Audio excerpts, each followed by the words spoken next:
আমাদেরটা তো লিমিটের মধ্যে রাখতে হবে, ঠিক আছে? তো ওইটা হলো আমার সকালে খাওয়া।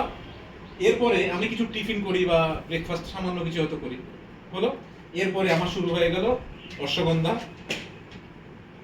গিলয়, একসঙ্গে খান সবাই? তুলসী, এসব আমার একসাথে খাওয়া। Cardio active, shilajit, detox. ডিটেক্সটা কি? ডিটক্স হলো টক্সিন, আপনার শরীরে যত আপনি যা খাচ্ছেন বিষগুলোকে বের করছে। এটা হলো ত্রিফলা, আপনার পেটটাকে জীবনে কোনোদিন আমসা হবে না, ঠিক আছে? আচ্ছা, এটা হলো স্পিরুলিনা, আপনার রক্ত, এটাকে সুপারফুড বলে। এটা আপনার বডিতে রক্ত শূন্যতার ভাব টাপগুলো এগুলো আসতে দেবে না, ঠিক আছে?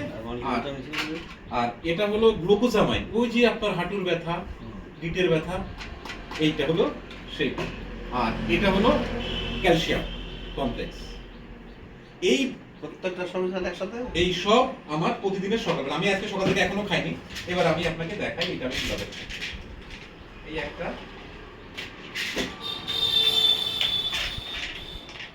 একসঙ্গে খেলে কোনো সাইড ইফেক্ট হয় না?